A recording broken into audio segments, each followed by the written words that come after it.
Yahweh as the creator of Abrahamism. Please recall why we headed into the understanding of Abrahamism and modern science, because of the earnest accusations of the black scholar Kamau Kampong. Whiteys are the cause of all problems.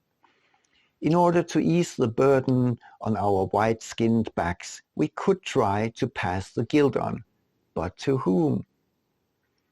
Well, what about the bringer of the one and only book in question, the Bible? You might be tempted to accuse Moses for this deed, but no, he only brought the message about. The origin was no earthly human being, yet we have a name for this divine entity. Actually, we may have several names, but Yahweh or Jehovah are the most common ones. Reading the Old Testament, it becomes perfectly clear that at least vital parts of it represents the infamous beta addiction. Yahweh uses all means to pave way for his chosen people. As an example, we can take the incident of Peor. Here, Yahweh demands his people to exterminate all the Moabites, steal all their goods, and burn their cities. He is revengeful and demands absolute obedience. And why this hatred and murdering? Because the Israelites mingled with the Moabites living nearby. Quote, they warred against Midian, as the Lord commanded Moses, and killed every male.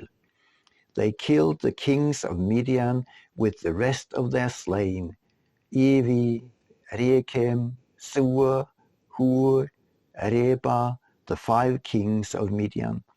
And they also killed Balaam, the son of Beor, with the sword. And the people of Israel took captive the women of Midian and their little ones. And they took as plunder all their cattle, their flocks, and all their goods. All their cities in the places where they lived, all their encampments, they burned with fire and took all the spoil and all the plunder, both of man and of beast. And Moses was angry with the officers. Have you let all the women live? Behold, these, on Balaam's advice, caused the people of Israel to act treacherously against the Lord in the incident of Peor. And so the plague came among the congregation of the Lord. Now therefore kill every male among the little ones, and kill every woman who has known man by lying with him. Unquote. This is not an ordinary war between nations. Usually, when the army of an enemy is crushed, the war is over. When the warriors are scattered, the victorious flag can be planted. If you do not stop there, if you pursue each single fleeing man, it is no longer an act of war, but murder. Subsequently, killing all women and boys is genocide of the most cruel and malevolent sort. It is slaughter. Sad to say, this is how the children of Abraham have conquered the world up until this day. In a way, Yahweh instigated the greatest mass murders ever. This is what Kamau Kampong criticizes. This coup of Yahweh's has implications that will reach far into the future. In this understanding, being God's chosen people is deemed to lose its reputation and come forth in the light of reality. It is a damned curse. Now the world hegemony, displayed by and through the United States of America, is withering, and the power of the whiteys is being challenged by the rest of the world population. Even in Europe, it is slowly but surely losing terrain. On the other hand, it seems that everybody now is carrying the virus. So, to what benefit eradicate whiteys? The damage is done. While natives all over the globe were unaffected until recently, as we have seen, now in a way we have all become whiteys. It is too late now. It is a problem, though, of which even our friend Professor Cambon may not have sufficiently penetrated the phenomenon to understand the underlying causes. He himself has been a beta addict all his life. There is one more important point to make here. While it may be true that all peoples on the planet have suffered under the hand of the white man, who was the first to suffer?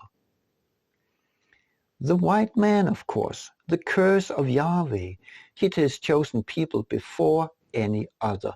They were the first to suffer, the first victims of this strange and inhuman God. You might argue that neither Jews nor Arabs are white. But traditionally speaking, humanity consists of 5 genetically different groups: the white Caucasian, the black Congoid, the brown Capoid or Khoisan, yellow and red Mongoloid, and the Australo-Melanesian race. There is no such thing as a separate Jewish or Arabic race. In this way, we see the curse of God from the expulsion from paradise being executed conscientiously. Adam and Eve were the first to get affected, and their offspring. Then a few more. Then some peoples were conquered. By and by, we come to the point of now, where even a meritorious opponent like Cambon is himself carrier of that which he diligently is trying to fight off. As we have seen, the sons of Abraham have conquered most of the world, and through their religions they rule the majority of all people. Interestingly, this is exactly what Yahweh professed unto Abraham, that his successors would be uncountable, and they would conquer and reign all the land of earth. Quote, "All the land which you see, I give to you and your descendants forever, and I will make your descendants as the dust of the earth, so that if a man could number the dust of the earth, then your descendants could also be numbered." Unquote. Just to make things even more confusing, it seems that the Bible has been hacked.